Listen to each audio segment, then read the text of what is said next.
Mahimbing lang sanang natutulog sa kanilang tirahan ang presidente ng Venezuela at ang kanyang misis nang ginising sila sa gitna ng gabi ng malalakas na pagsabog sa iba't ibang bahagi ng capital city ng bansa. Kaya't walang sinayang na oras ay agad niyang inutusan ng mga tauhan na maghanda dahil alam niya na dumating na ang araw na matagal niyang kinatatakutan, ang sugurin ng US ang kanyang bayan. Ngunit sa ilang sandali lamang ay laking gulat niya nang marinig ang malalakas na putukan, hindi mula sa malayo kundi sa loob mismo ng gwardyadong compound na kanyang kinaroroonan. At wala siyang kamalay-malay na maya-maya lang ay bubungad sa kanyang harapan ang mga operatiba ng US Delta Force. Ito ang true story kung paano dinukot ng Amerika si President Nicolas Maduro sa loob ng Venezuela. Mr. Goodbye! Hindi pa sumisikat ang araw sa Caracas, ang kabisera ng Venezuela, nang nagsimula ang mga unang pagsabog. Bandang 2:00 ng madaling araw, nagising ang lungsod sa ugong ng mga eroplano at helikopter na mababa ang lipad. Nayanig ang mga bintana, naputol ang kuryente sa maraming distrito at ang dating tahimik na kabisera ay nabalot ng usok at takot. Sa gitna ng kaguluhan ng isang lihim na operasyong isinasagawa, isa pang operasyon ang nagaganap na ang target ay mismong Pangulo ng Venezuela sa loob ng sarili niyang tirahan sa mismong syudad na napapaligiran ng mga militar na handa siyang ipaglaban. Ngunit ang pagdukot sa kanya ng Estados Unidos ay hindi biglaang hakbang. Ilang buwan umanong minamanmanan ng CIA ang bawat galaw ni Maduro. Saan siya natutulog, ano ang kinakain, sino ang kasama, at kahit ang mga halagang hayop sa compound ay alam ng intelligence agency ng US. May isang source umano sa loob ng gobyerno ng Venezuela na tumutulong magbigay ng detalye. Isang peraso ng impormasyong kung totoo ay nagbukas ng pinto sa pinakamapanganib na bahagi ng plano. Tinawag ang misyon na Operation Absolute Resolve. Ayon sa ulat, paulit-ulit na ininsayo ng mga piling sundalo ng US Special Forces ang pagpasok sa isang eksaktong replika ng safe house ni Maduro sa Caracas. Parehong sukat, parehong pintuan, parehong makakapal na bakal. Bawat segundo ay binilang, bawat ruta ay sinubukan at higit sa lahat, tiniyak ang sorpresa. Hindi raw ipinaalam sa Kongreso ng US ang detalye. Tahimik na inaprubahan ng operasyon sa pinakamataas na antas at ilang araw pa bago ito nangyari ay muntik na itong ituloy. Ngunit umatras sa masamang panahon at makapal na ulap. Ang utos ay dumating lamang bandang January 2, 10:46 p.m. Eastern Time sa US, ilang minuto bago maghating gabi sa Caracas. Sa ganitong oras, pinakamadilim ang lungsod at pinakamababa ang tsansang makita ng publiko ang tunay na nangyayari. Habang umuugong ang kalangitan, mahigit 100 sasakyang panghimpapawid umano ang gumalaw, mga eroplano para sa pagbabantay at paglaglag ng bomba, panlaban at panggulo. Sa lupa at dagat, sabay-sabay na umusad ang mga unit. May mga ulat ng pagsabog malapit sa airbase ng La Carlota at sa pantalan ng La Guaira, mga lugar na kritikal sa depensa at galaw militar ng Venezuela. May mga saksi ring nagsabing biglang nagdilim ang buong lungsod para bang sinadyang patayin ang ilaw bago pumasok ang mga tropa. Habang patuloy ang mga pagsabog sa paligid ng Caracas, ang tunay na sentro ng operasyon ay nasa loob ng isang mahigpit na binabantayang compound sa pusod ng lungsod. Dito umano nananatili si Nicolas Maduro, isang lugar na ayon mismo sa mga opisyal ng US ay hindi ordinaryong tirahan kundi isang military fortress. Makakapal na pader, bakal na pintuan, underground passages at mga armadong gwardya ang bumubuo sa huling linya ng depensa ng Pangulo. Bandang 2:01 ng madaling araw, kasabay ng unang bugso ng airstrikes, dumating ang apprehension team.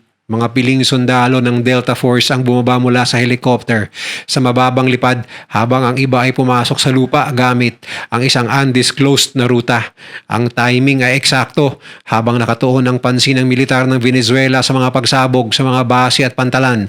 Tahimik na sumusulong ang mga tropa patungo sa pangunahing target. Ayon sa salaysay ng mga opisyal ng US, hindi naging madali ang pagpasok.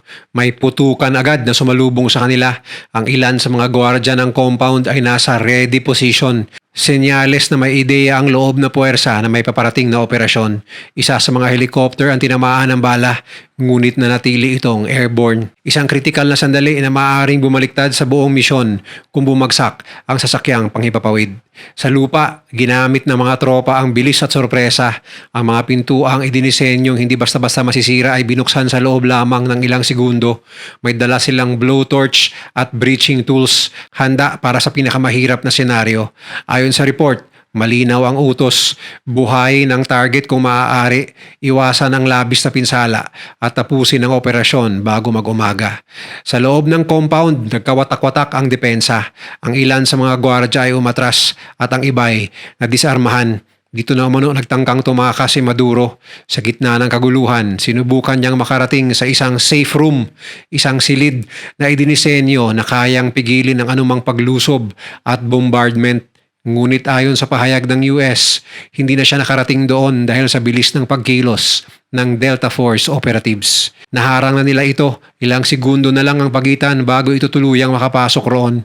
Kung nakapasok man siya, handa ang tropa na pasabugin ng pinto, isang hakbang na maaaring nauwi sa kamatayan ni Maduro. Kasama ring nadakip ang asawa ni Maduro, Cecilia Flores. Habang patuloy ang operasyon sa loob. Sa labas ng compound, patuloy ang ingay ng eroplano at helicopter habang ang lungsod ay nananatiling halos lubog sa dilim. Para sa mga ordinaryong mamamayan, walang malinaw na paliwanag, tanging takot, kalituhan at mga video sa social media ang nagsilbing bintana sa nangyayari. Habang papalayo ang mga helicopter na sakay, si Nicolas Maduro at ang kanyang asawa, mas lalong lumilinaw ang tanong na matagal nang ibinubulong sa likod ng mga saradong pinto. Bakit umabot sa ganito ang Estados Unidos?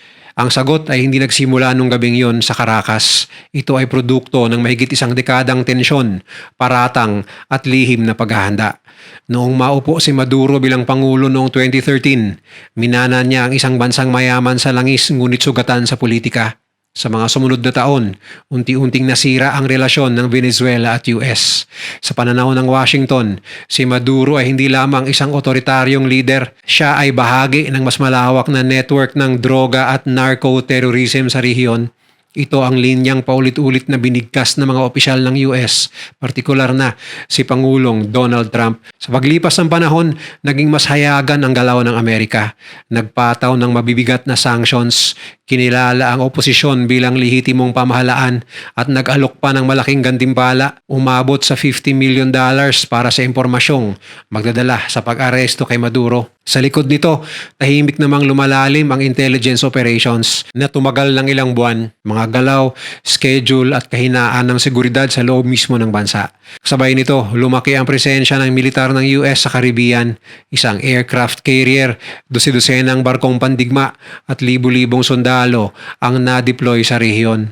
Opisyal na para sa anti-drug operations. May mga ulat din ng pag-target sa maliliit na bangkang pinanghihinalaang nagdadala ng droga.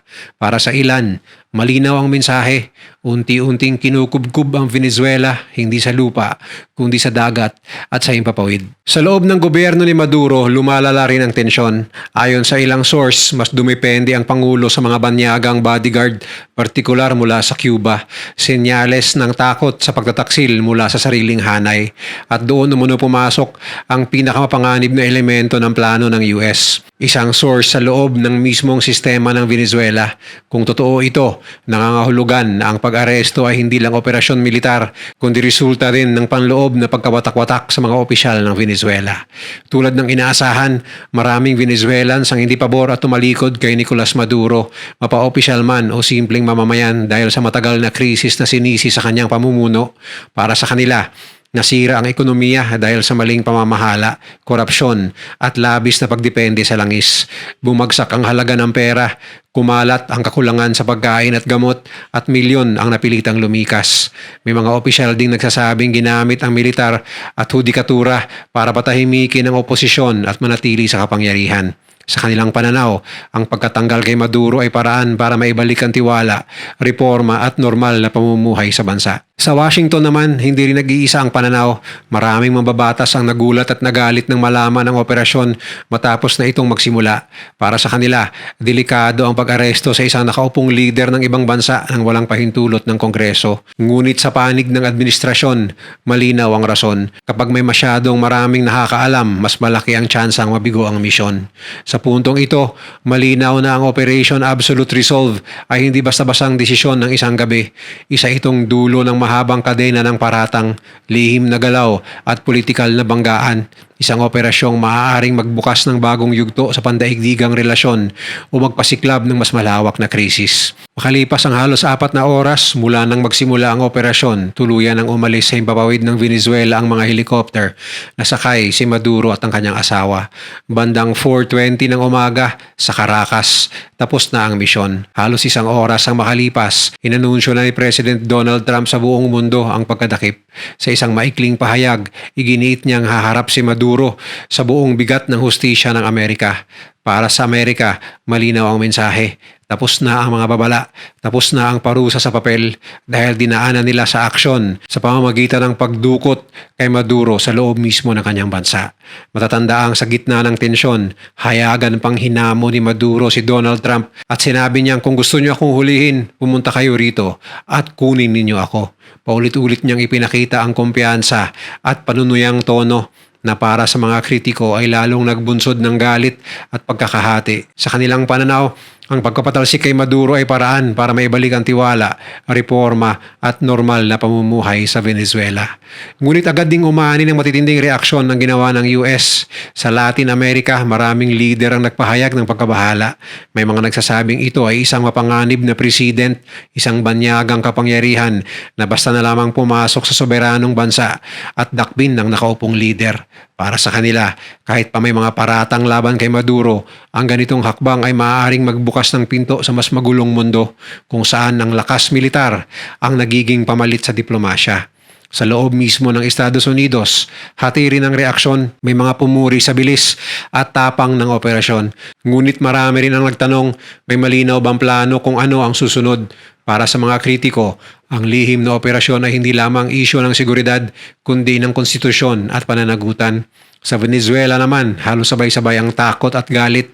Nagising ang mga tao sa balitang wala na sa bansa ang kanilang pangulo, walang agarang opisyal na pahayag mula sa pamahalaan. May mga ulat ng kalituhan sa hanay ng militar. Sino ang susunod na mag-uutos? Sino ang may hawak ng kapangyarihan?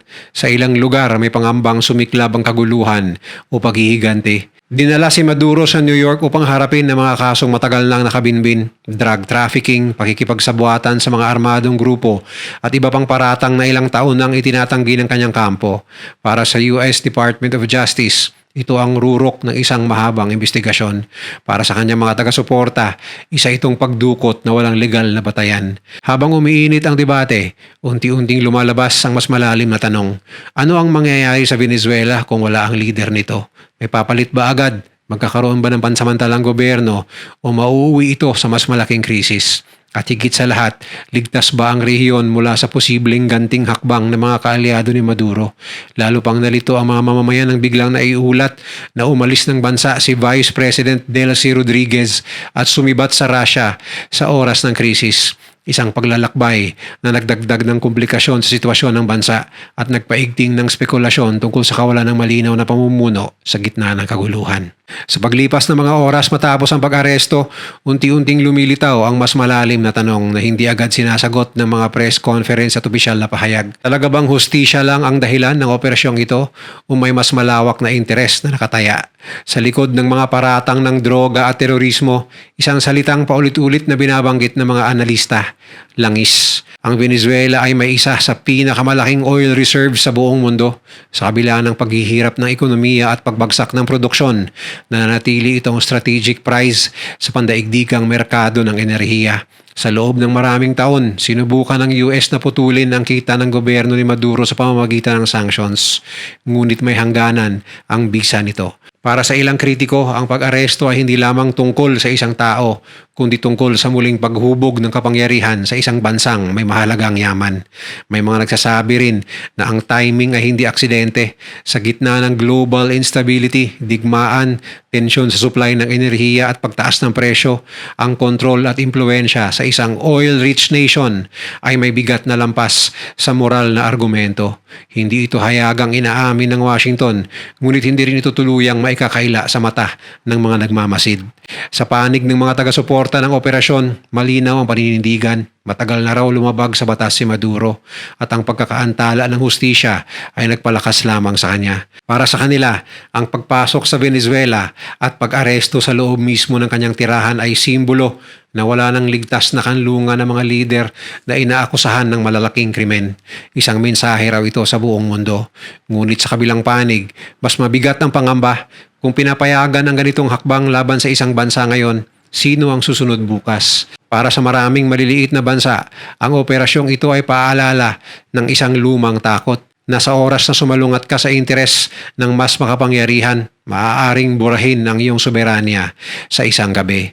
Sa loob ng Venezuela, ang hinaharap ay nanatiling malabo. May mga ulat at lihim na pulong ng mga general, usap-usapang paghahati ng katapatan at pangambang baka mauwi sa kaguluhan o digmaang panloob. Ang ordinaryong mamamayan na matagal ng pagod sa krisis ay naiipit sa pagitan ng pag-asa at takot. Pag-asa na baka may magbago at takot na baka lalo lamang lumala ang kanilang kalagayan. Sa kabuuan ng operasyong ito na nagresulta ng pag-aresto kay Maduro at ng kanyang asawa, iniulat na humigit kumulang 40 tao ang napatay sa Venezuela dahil sa mga airstrike at paglusob, kabilang ang mga sundalo at ilang sibilyan. Bagaman hindi opisyal na kinumpirma ng Pentagon o White House ang eksaktong bilang. Sa huli, ang kwento na pag-aresto kay Nicolas Maduro ay hindi lamang kwento ng isang gabi ng pagsabog at dilim. Ito ay salamin ng mundo kung saan ang kapangyarihan, interes at hustisya ay madalas magsanib at minsan nagbabanggaan. Ang tunay na hatol ay hindi lamang ibibigay ng hukuman sa New York kundi ng kasaysayan mismo. At habang patuloy na umaandar ang mga pangyayari, isang tanong ang mananatiling bukas. Ang gabing yun ba ay simula ng tunay na pagbabago o simula ng mas malaking sigalot na ang presyo ay babayaran ng mga karaniwang tao sa Venezuela? Kung nagustuhan mo ang video na to, share mo naman sa iba at mag-subscribe ka na rin. Panoorin mo na rin yung mga videos na nasa kanan para lalo pang maubos ang oras mo.